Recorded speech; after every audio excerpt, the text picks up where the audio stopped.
bagaimana sih haid bisa terjadi?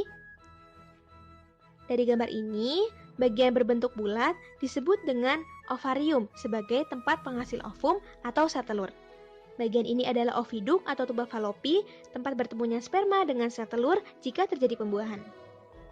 Bagian ini disebut dengan vagina. Sedangkan bagian yang sempit ini adalah mulut rahim atau serviks. Bagian yang paling besar adalah rahim atau uterus, di mana tempat adik bayi tumbuh saat sang ibu mengandung. Dinding ini disebut dengan lapisan endometrium yang memiliki banyak sekali pembuluh darah.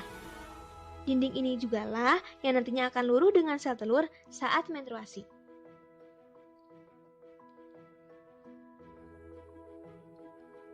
Sel telur yang dihasilkan ovarium akan berjalan melalui tuba falopi. Jika bertemu dengan sperma setelah berhubungan seksual, maka akan menjadi zigot atau calon bayi. Sedangkan jika tidak dibuahi oleh sel sperma, maka sel telur akan terus berjalan ke rahim. Ovum akan menempel di endometrium, dan pada saat rahim berkontraksi, akan luruh bersama dengan dinding endometrium yang mengandung banyak sekali pembuluh darah. Nah, peristiwa inilah yang disebut dengan menstruasi. Keluarnya darah dari vagina wanita.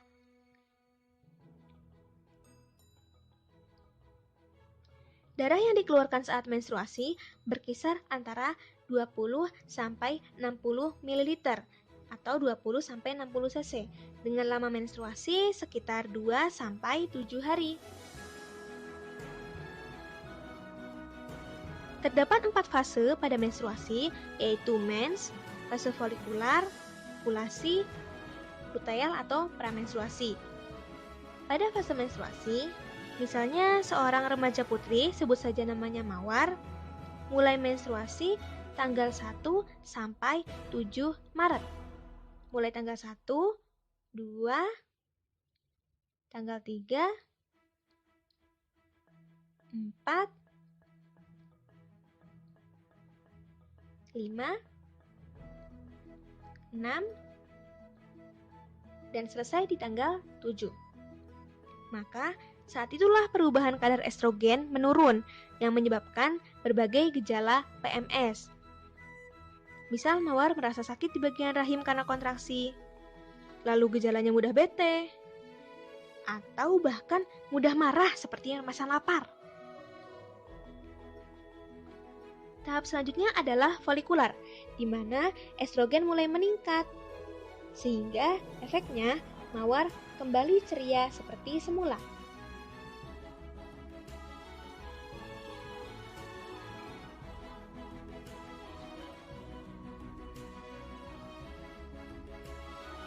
Sekitar tanggal 13 dan 14 adalah masa subur atau ovulasi, di mana puncak-puncaknya rasa bahagia.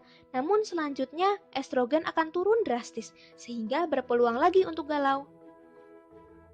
Fase luteal, di mana dinding endometrium semakin menebal. Kadar progesteron juga meningkat, karena fungsinya untuk menyamankan kondisi rahim. Namun efeknya, payudara akan terasa kencang dan juga nyeri. Di tanggal 20, jika sel telur tidak dibuahi oleh sperma, maka ovarium secara perlahan-lahan akan menghentikan produksi estrogen dan progesteron yang biasanya membuat efek wanita mudah galau, mudah murung, dan juga mudah sedih.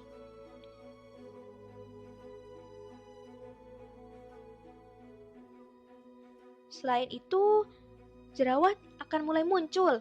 Tubuh lebih sensitif terhadap rasa nyeri dan radang, sehingga disarankan memperbanyak konsumsi ikan yang kaya akan omega 3.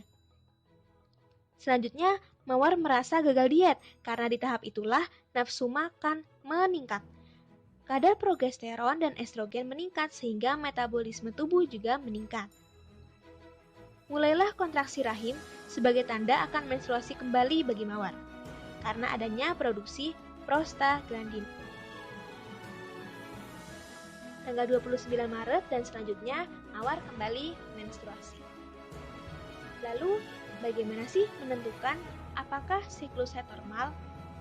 Ternyata tidak selalu harus tanggal 28 ke 28. Menstruasi bukan seperti gajian pegawai yang tepat waktu, tapi memiliki rentang 21 sampai 35 hari.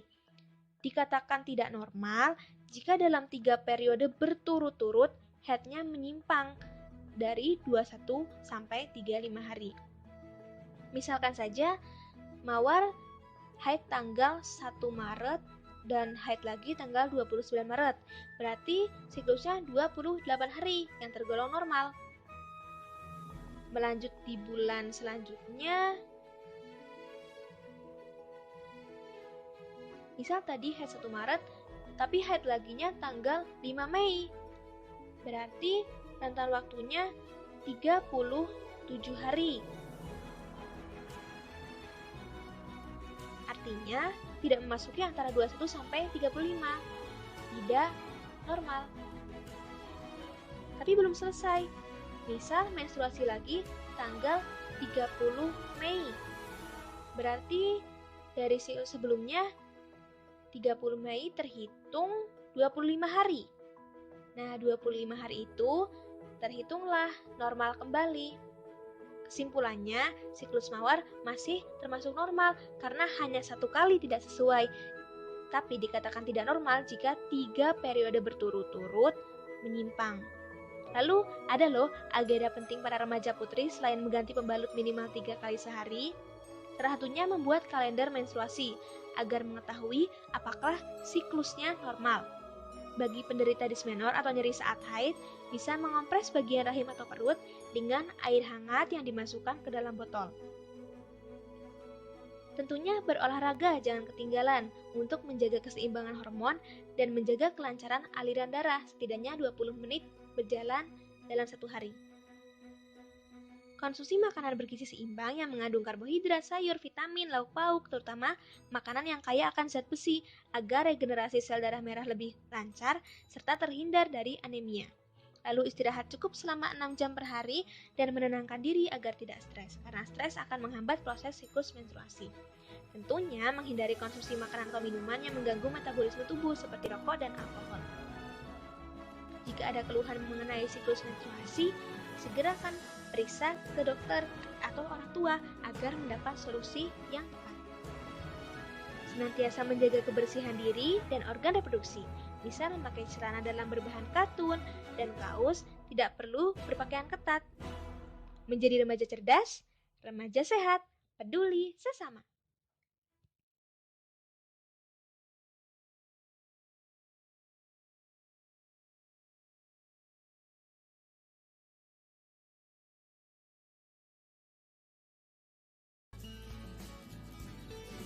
Apa itu mimpi basah? Mimpi basah merupakan peristiwa ejakulasi atau pengeluaran air mani pada saat tidur karena testis dan salurannya terisi penuh sperma. Ejakulasi pertama yang dialami oleh remaja laki-laki merupakan tanda bahwa ia telah siap untuk melaksanakan proses reproduksi. Jika seorang remaja pria telah mengalami mimpi basah, hal tersebut berarti menunjukkan hormon-hormon laki-laki berfungsi dengan normal. Perhatian dan kontrol orang tua sangatlah penting pada masa-masa ini, karena biasanya para remaja akan mulai penasaran dan mencari-cari tentang wanita yang dapat membuat seorang remaja berani untuk melakukan suatu hal yang tidak seharusnya dilakukan.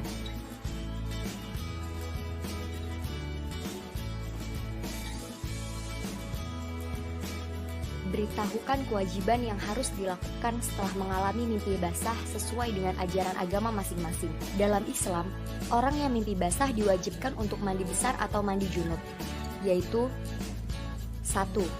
Bersihkan kemaluan dari cairan sperma yang masih menempel. 2. Cuci kedua tangan. 3. Berniat untuk bersuci. 4. Berwudu. 5. Mandi. Minimal menyiram air ke bagian tubuh sebelah kanan 3 kali dan ke bagian sebelah kiri sebanyak 3 kali, hingga seluruh anggota tubuh terkena air.